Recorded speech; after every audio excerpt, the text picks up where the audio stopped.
Yes?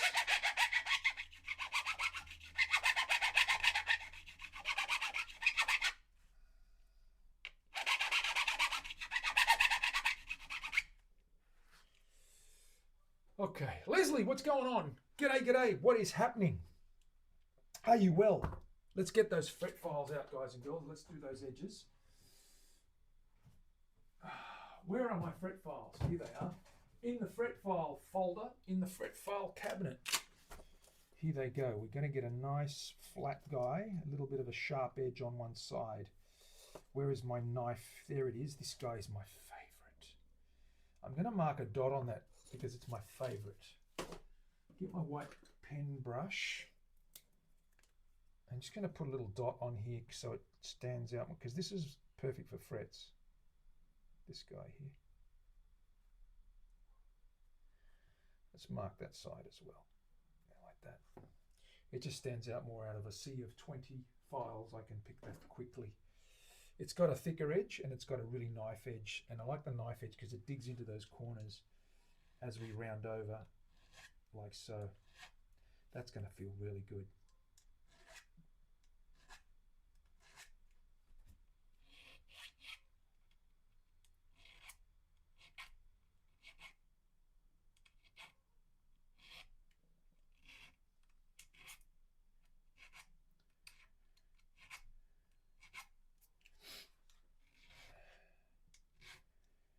Go.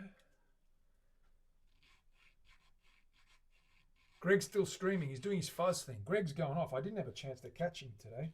I've been busy with work, with day job stuff too, and I've run out to get some seafood today. I got some calamari and some shrimp, or prawns as we call them here, and some oysters, Sydney rock oysters, the best oysters you'll ever eat. And yeah, I'm sort of going the seafood today, which is interesting. Going to grill up those, just bake those calamari rings tonight. Just have them with a little bit of a salt and pepper squid sort of arrangement. A little bit of chili on the side. I love that. I love chili sort of calamari or chili squid. It's pretty cool if it's, you know, cooked nice and lightly, and as long as it's soft. I learned a little trick. Someone said use some baking powder. Soak them in baking powder, the rings, the calamari rings, before you cook them, and then paper towel them off. It just softens up the flesh. I'm yet to try it. I'm going to do that. I'm not a big calamari cook, but I do like my seafood on occasions. This is one of those occasions where I feel it's going to be appropriate to do it. I think, why not today? Let's do that today. Who likes seafood? Who here likes seafood?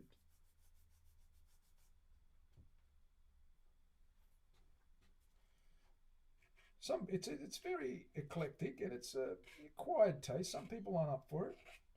We're lucky here. We've got an abundance of, you know, the best seafood in the world. Saltwater stuff I'm talking about. Ocean seafood, not river system freshwater food. North American wild salmon is probably better than the wild salmon. We've got Australian salmon, which is we catch off our beaches, but it's not the same as the pink salmon from, say, Canada or North America, or even north of Europe.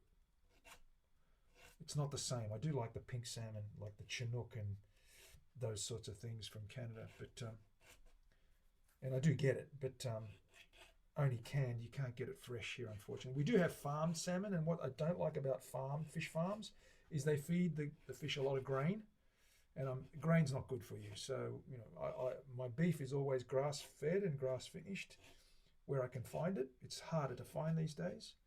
A good butcher should have it though. I want to eat more salmon, but the problem is I don't want the farm stuff because there's too much grain and chemicals in the grain that they use. I don't want those forever chemicals like glyphosates and other toxic stuff, which comes in the grain. And of course, if you're feeding it to the fish, it gets passed on to the fish.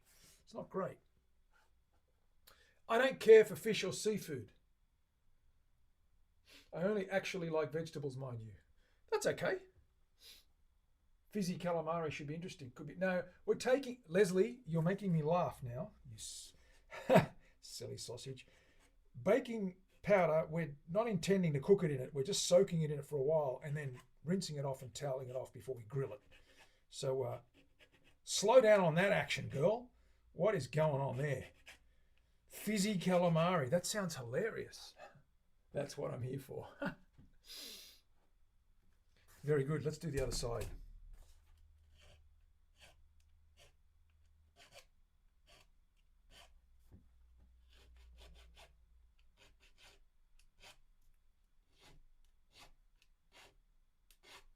We should have this done in 15 minutes, 15 or 20, strung up and back into the swing of things, I think. At least get it tuned up to tension and let it sit for a day or two before I can start hitting it in anger again. But I do want to check the action and feel it once I get this restrung. New nut.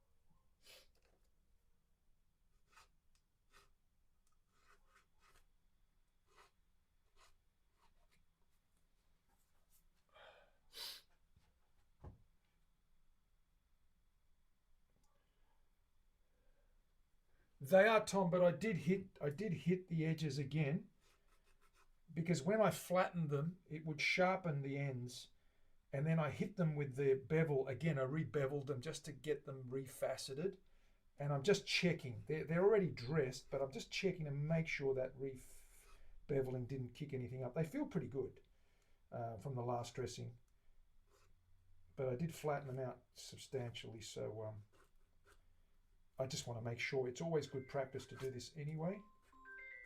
Excuse me a sec. I'll just get this phone turned off.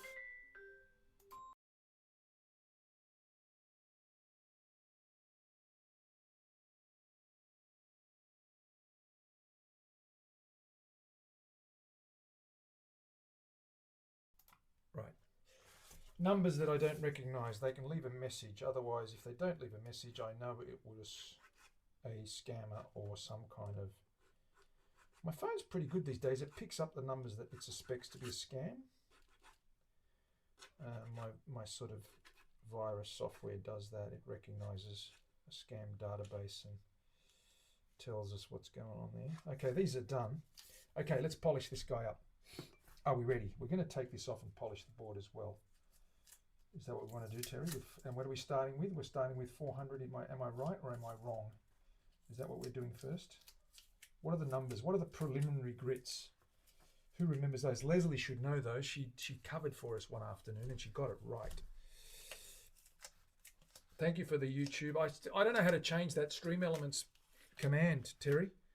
I've changed it and it appears not to take the changes. So thank you for pushing out the YT command. I'll have to dig deeper, but I can't find anything that...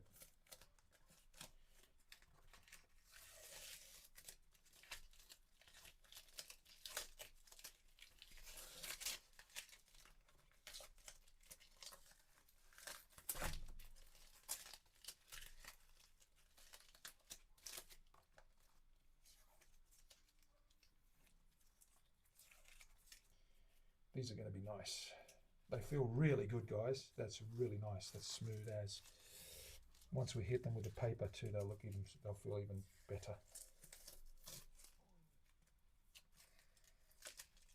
So this is my old relic, salvaged Queensland maple neck and body, based on a 67 Strat shape.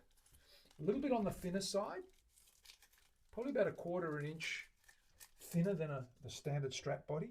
I do like a thin Strat. I don't know, they just sit so much better, especially with the belly, the tummy cut and the shoulder. They just sit better. Elbow, I should say, not shoulder. Just get this tape off. 400, 600, 1200, unless we throw in 800. We might just do that. No, we won't do that. 4 to 6 is more than enough. 6 to 12 is heaps. There's no real visible difference from a grits perspective. The gap is large, but not too large where it makes a difference.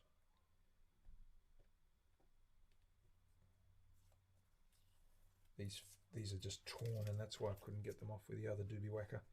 So we're just going to peel them off casually, one by one, patiently. There we go, we're almost there. Question for a friend. He had a classic guitar made by a Luthier in Arizona, and the finish had cyanide in it. Guy masked when using it. What in the world would that finish be? I have no idea. Cyanide? Holy crap. Is it some kind of a nitro? Is it some kind of a lacquer? Cyanide. Why the frick would you use cyanide? I don't know, Tom, honestly.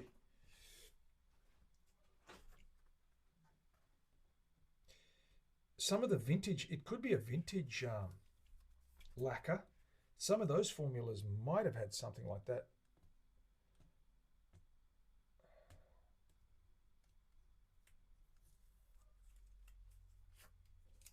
The Death finish, that's the one. Death, do you use cyanide in all your guitar finishes? Huh. Naturally, he says. Why wouldn't I? Of course I do. Yeah, you know what? I would redo it. Why not? Just rub it all back and make sure you don't breathe in you that dust. That's like lead paint in old buildings, man. You don't want to be sanding lead walls, lead paint and lead undercoat based walls without the proper gear, because you're going to set yourself up for pain. You're going to set yourself up for problems. That's not good. It's one of the reasons I've stopped spraying my health. I don't want 20 or 30 years of spraying to take my life.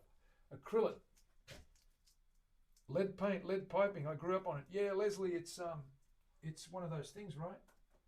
That's why you always run your taps for a couple of minutes before you drink anything out of them. Mine are filtered, but you know, when you're talking heavy metals, traces of metals like lead and mercury. They used to use lead and mercury in the solder on those old pipes in the old days. So you're going to get a little bit of that stuff coming through.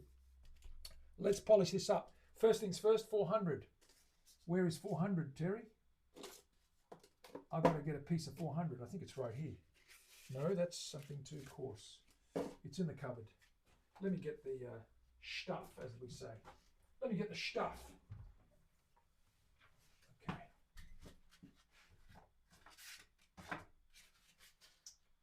That's my 400. I'll grab a 6.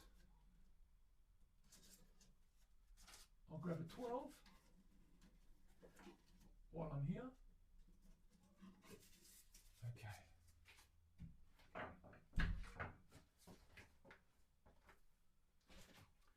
Righty-do.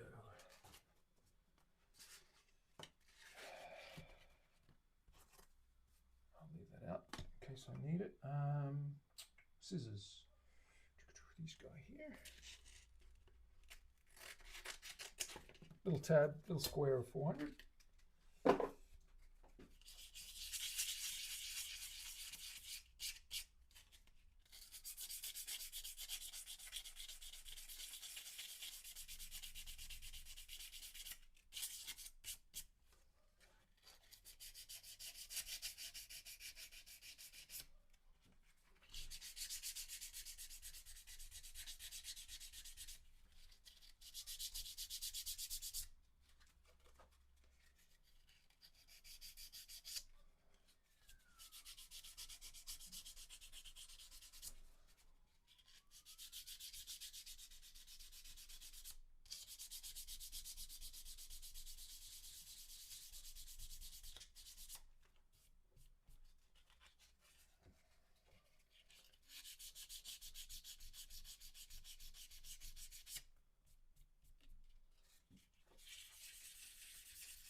Okay, Mav.